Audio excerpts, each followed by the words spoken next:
Assalamualaikum warahmatullahi wabarakatuh.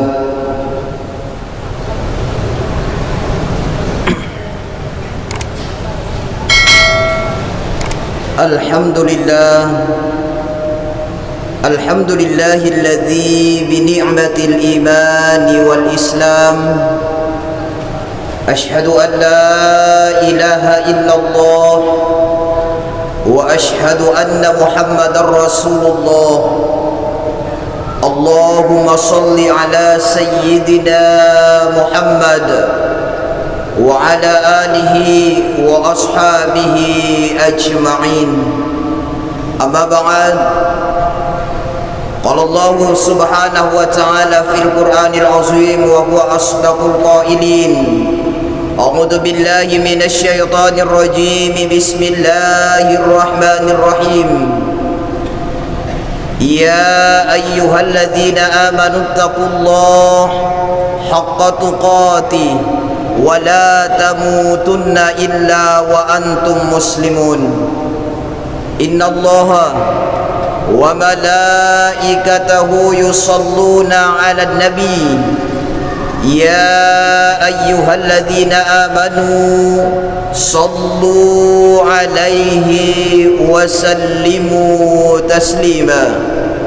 Wa qala aidan wa minan nasi man yaqulu amanna billahi wa bil yaumil akhir wa ma hum bimu'minin. Wa qala innamal mu'minuna alladzina idza dzukirallah wajilat qulubuhum wa idza tuliyat alaihim ayatuhu zadatuhum imana wa ala rabbihim yatawakkalun. Shadaqallahul azim. Allahumma arhamna bil Qur'an. Jamaah Jumat yang dirahmati dan dimuliakan Allah Subhanahu wa taala. Alhamdulillahi rabbil alamin. Kita senantiasa memuja dan memuji atas kebesaran Allah Rabbul Izzah, Allah yang masih memberikan kita kesehatan, kesempatan dan umur yang panjang sehingga kita mampu memenuhi undangan Allah di hari Jumat untuk melaksanakan tugas dan kewajiban kita selaku hamba yang beriman. Tentunya jamaah sekalian, dengan keimanan yang ada dalam diri kita masing-masing, kita mampu menikmati setiap perintah Allah Subhanahu wa taala. Tidak berat untuk bersujud kepada Allah, tidak berat untuk melaksanakan perintahnya, meski itu besar, tapi seluruhnya terasa ringan bagi orang-orang yang beriman.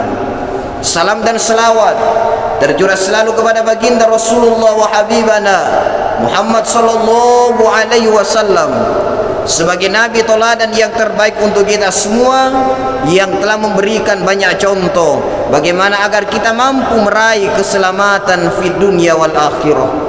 Maka umat yang baik adalah mereka yang selalu berselawat kepada Rasulullah sallallahu alaihi wasallam, dan kita berharap mudah-mudahan kelak kita mampu mendapatkan syafaat dari baginda kita Nabiullah Muhammad sallallahu alaihi wasallam dan dibangkitkan bersama-sama dengan beliau nanti di hari kemudian dan bersama beliau di dalam surga insyaallah. Ma'asyiral muslimin, sidang jamaah Jumat yang dirahmati dan dimuliakan Allah Subhanahu wa taala. Kita manusia yang hidup di dunia tentunya ingin menikmati segala apa yang sudah menjadi jerih payah dan hasil usaha kita. Kita ingin menikmati hasil usaha. Kita beli kendaraan, kita ingin nikmati itu. Kita beli handphone, kita ingin nikmati itu. Kita beli rumah, kita ingin nikmati. Buat apa punya HP ketika kita tidak mampu untuk mempergunakannya? Buat apa kita punya TV yang besar, yang mewah, yang mahal ketika kita tidak mampu untuk melihat karena kita buta? Buat apa kita punya ketika kita tidak mampu menikmati itu? Maka jamaah sekalian, begitu juga dengan iman. Iman yang kita miliki hari ini, apakah kita sudah nikmati dengan baik sebaik-baiknya? Orang yang sudah menikmati keimanannya maka mereka ketika diseru untuk bersujud kepada Allah, mereka terasa nikmat sujudnya. Orang yang sudah mendapatkan kenikmatan iman, ketika mereka menahan lapar dan dahaganya ketika mereka berpuasa, maka itu terasa nikmat baginya. Orang yang sudah menikmati nikmatnya iman, ketika mereka bersedekah, berbagi, berbuat baik, maka itu semua terasa nikmat bagi orang-orang yang beriman. Segala kebaikan, segala perintah Allah Subhanahu wa taala yang dijalankan bagi orang-orang yang beriman, semuanya terasa nikmat untuknya karena mereka laksanakan lillahi taala. Jamaah Jumat yang dimuliakan Allah Subhanahu wa taala, sehingga bagaimana caranya agar kita mampu meraih nikmatnya iman? Rasulullah sallallahu alaihi wasallam menjelaskan bahwa ada 3 perkara untuk meraih daripada manisnya iman.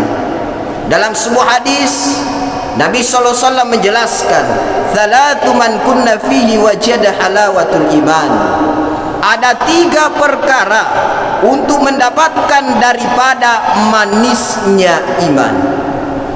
Yang pertama kata Rasulullah sallallahu alaihi wasallam, "Ayyakuna Allah wa rasulahu uhibba ilaihi hatta ma adra."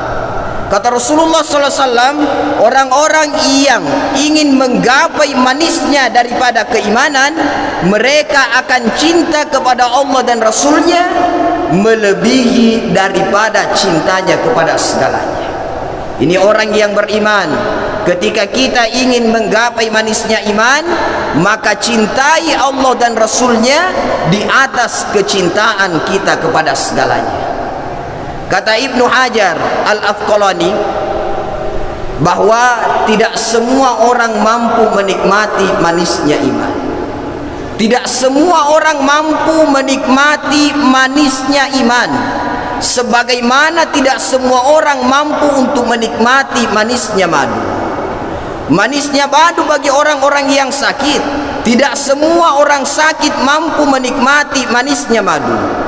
Orang-orang yang beriman, siapa mereka yang mampu menikmati manisnya iman adalah orang-orang yang sehat imannya. Orang-orang yang bukan hanya mereka yakin kepada Allah, tapi mereka cintanya kepada Allah dan Rasulnya melebihi kecintaan di atas segalanya. Inilah orang-orang yang mampu untuk menggapai manisnya iman. Maka jamaah sekalian, cinta harta itu biasa, cinta keluarga itu wajar, cinta pekerjaan itu wajar, tapi jangan sampai kecintaan kita terhadap harta, kecintaan kita terhadap keluarga, kecintaan kita terhadap pekerjaan mengalahkan kecintaan kita kepada Allah Subhanahu wa taala. Ini yang perlu kita waspadai. Ketika kita cinta harta, maka suatu saat pasti kita akan berakhir. Ketika kita cinta jabatan, maka semua itu hanya sementara.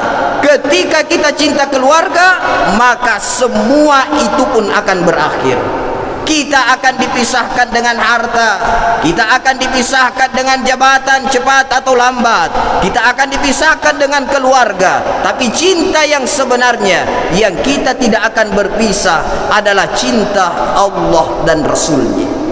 Sehingga dalam sebuah peperangan, sebelum peperangan dimulai, maka Rasulullah SAW mengumpulkan para sahabat untuk mengumpulkan dana dalam peperangan itu. Datanglah Abu Bakar As-Siddiq menghadap kepada Rasulullah SAW dan membawa begitu banyak daripada hartanya. Maka saat itu Nabi bertanya, "Wahai Abu Bakar, apa yang engkau tinggalkan untuk anak dan keluargamu?" Abu Bakar mengatakan, "Ada ya Rasulullah, saya tinggalkan Allah dan Rasulnya untuk mereka." Inilah Abu Bakar, karena kecintaannya kepada Allah dan Rasulnya, tersiksa pun, menderita pun terasa nikmat bagi beliau. Bilal bin Rabah, bagaimana kecintaan Bilal bin Rabah kepada Allah dan Rasulnya, sehingga siksa diseretnya Bilal bin Rabah di padang pasir itu tidak terasa bagi beliau. Karena apa? Menikmati keimanan kepada Allah dan Rasulnya, tidak ingin menukar akidahnya, tidak ingin menukar keimanannya, tidak ingin menukar kecintaannya kepada Allah dan Rasul meski beliau dalam keadaan tersiksa. Ini orang-orang yang mampu menikmati manisnya iman. Maka jamaah Jumat yang dimuliakan Allah Subhanahu wa taala, pekerjaan ini Pak, suatu saat kita akan berakhir. Kita punya jabatan, suatu saat jabatan itu akan berakhir. Kita punya harta, suatu saat harta ini kita akan dipisahkan dengan harta. Maka ketika datang panggilan Allah, penuhilah panggilan Allah di atas panggilan apapun persoalan-persoalan dunia kita. Ketika kita mengaku umat Islam, ketika kita mengaku beriman kepada Allah, coba mari jaga ibadah kita, utamanya solat kita. Bagaimanakah solat kita sebagai bukti pengabdian kita kepada Allah Subhanahu wa taala? Jangan sampai kita mengaku cinta kepada Allah, jangan sampai kita mengaku beriman kepada Allah, lalu kemudian kita ini tidak mau mendirikan solat dengan baik sebaik-baiknya. Coba kita pikir jamaah sekalian, berapa banyak waktu yang kita pakai untuk mengerjakan solat. Jikalau sekiranya umur kita sekarang 50 tahun, sudah berapa tahun kita pakai untuk sholat? Jikalau sekiranya umur tak 50 tahun dan ternyata kita baru aktif sholat, menjaga sholat tak dengan baik di usia 20 tahun, berarti baru 30 tahun usia yang dipakai untuk sholat. Ketika kita sholat satu waktu membutuhkan waktu 12 menit, berarti dalam sehari kita hanya habiskan waktu sejam saja untuk sholat dari 24 jam yang Allah berikan. Berarti dalam setahun kita hanya habiskan 365 jam untuk melaksanakan sholat dari berapa hari berapa jam yang Allah berikan untuk kita. Sekarang menjadi renungan untuk kita jamaah Jumat. Bagaimanakah kecintaan kita kepada Allah? Apakah kita sudah menunaikan panggilannya dengan baik, atau kita mengabaikan segala perintah-perintah Allah Subhanahu wa taala? Makanya orang yang beriman, kecintaannya kepada Allah di atas segalanya. Artinya apa? Orang yang beriman, pekerjaan dan urusan dunia tidak akan menjadi penghalang baginya untuk ibadah. Jangan sampai di hari kemudian, di saat kita dikumpulkan oleh Allah Subhanahu wa taala, dan saat itu kita ngaku-ngaku beriman, wa minan nasi may yaqulu amanna billahi wa bil yaumil akhir, kata Allah. Pada hari itu banyak di antara manusia ngaku, saya beriman kepada Allah wal yaumil akhir, dan saya juga beriman kepada hari akhir. Tapi kata Allah, sungguh mereka bukan orang-orang yang beriman. Jangan sampai pengakuan kita beriman, tapi ternyata Allah tidak menganggap kita beriman di hadapannya. Maka besarkan Allah di dalam hati kita, utamakan Allah di atas segala-galanya. Jamaah Jumat yang dimuliakan Allah Subhanahu wa taala. Kemudian yang kedua, untuk menggapai manisnya iman, kata Rasulullah Muhammad sallallahu alaihi wasallam, mereka menjalin persaudaraan itu karena Allah dan berpisah karena Allah. Artinya kita bukan bersahabat karena hanya ingin mendapatkan satu keuntungan. Kita berteman, bergaul, bersilaturahmi bukan hanya karena kepentingan politik semata, kepentingan pribadi semata. Sehingga apa?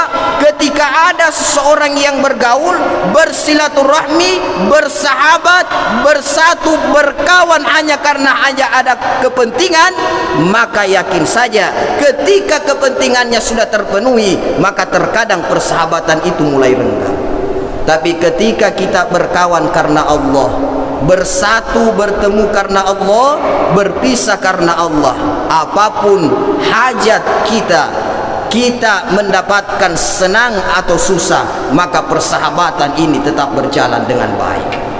Makanya mari luruskan niat, luruskan niat kita. Bagaimana kita bersatu karena Allah, bersahabat bukan karena hanya ada kepentingan semata, Bersahabat bukan hanya karena ada keinginan semata, tapi innamal a'malu binniyat, sungguhnya semua amalan itu tergantung dari niatnya. Niatkan persahabatan kita lillahi ta'ala, bukan karena ini dan itu, tapi bagaimana kita saling merangkul di dalam kebaikan. Makanya sahabat yang baik adalah sahabat yang selalu mengingatkan sahabatnya dalam kebaikan. Teman yang baik adalah teman yang selalu mengingatkan temannya untuk kebaikan. Mereka saling menasihati dan menerima nasihat. Ini yang terkadang menjadi penyakit bagi kita. Terkadang kita hanya ingin menasihati, tapi terkadang sulit menerima nasihat.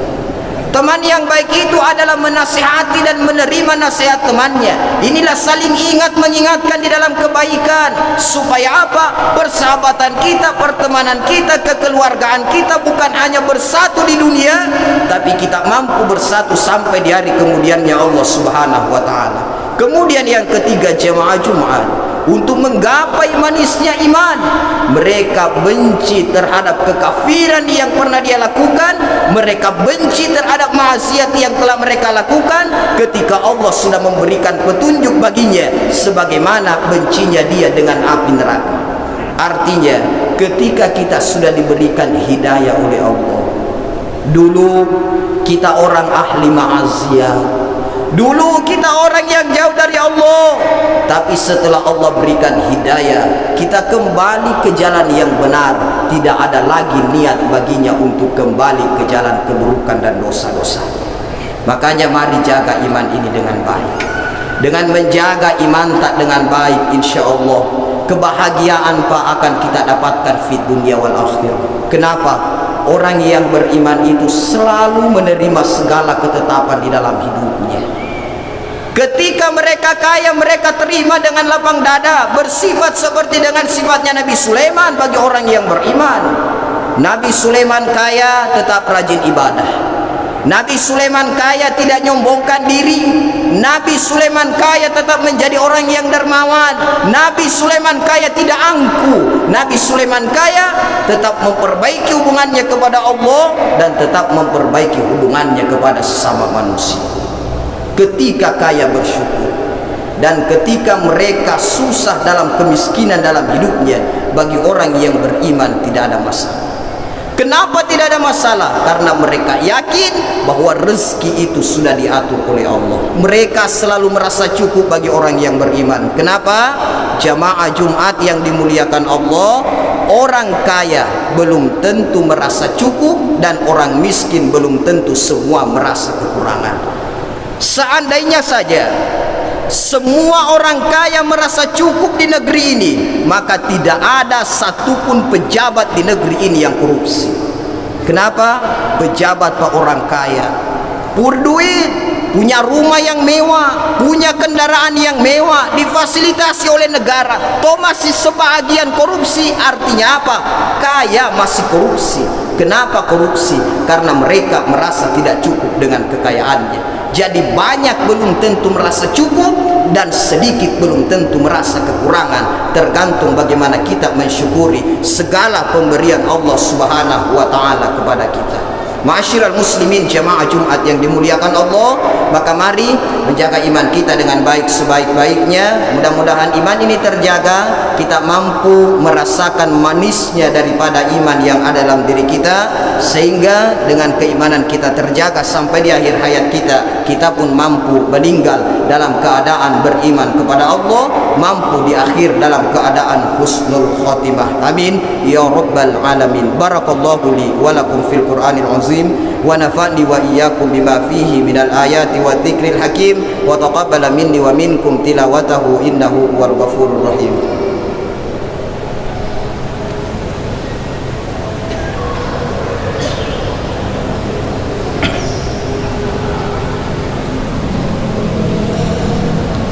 Alhamdulillah, alhamdulillahilladzi arsala rasulahu bil huda wa dinil haqq liyuzhirahu 'ala dini kullihi. Asyhadu an la ilaha illallah wa asyhadu anna Muhammadar Rasulullah. Allahumma salli ala sayyidina Muhammad wa ala alihi wa ashabihi ajma'in. أما بعد فيا أيها الناس اتقوا الله حق تقاته ولا تموتن إلا وأنتم مسلمون إن الله وملائكته يصلون على النبي يا أيها الذين آمنوا صلوا عليه وسلموا تسليما اللهم اغفر للمؤمنين والمؤمنات والمسلمين والمسلمات الأحياء منهم والأموات إنك سميع قريب مجيب الدعوة ويا قاضي الحاجات اللهم إنا نسألك سلامة في الدين وعافية في الجسد وزيادة في العلم وبركة في الرزق وتوبة قبل الموت ورحمة عند الموت ومغفرة بعد الموت اللهم هون علينا في سكرات الموت والنجاة من النار والعفو عند الحساب اللهم أرنا الحق حقا وارزقنا اتباعه وأرنا الباطل باطلا وارزقنا اجتنابه ربنا هب لنا من أزواجنا وذرياتنا قرة أعين واجعلنا للمتقين إماما اللهم إنا على ذكرك وشكرك وحسن عبادتك اللهم اغفر لنا ولوالدينا وارحمهما كما ربيانا صغارا ربنا آتنا في الدنيا حسنة وفي الآخرة حسنة وقنا عذاب النار عباد الله إن الله يأمر بالعدل والإحسان وإيتاء ذي القربى وينهى عن الفحشاء والمنكر والبغي يعظكم لعلكم تذكرون فاذكروا الله العظيم يذكركم فاسألوه من فضله يؤتكم ولذكر الله أكبر والله يعلم ما تصنعون. أقم الصلاة.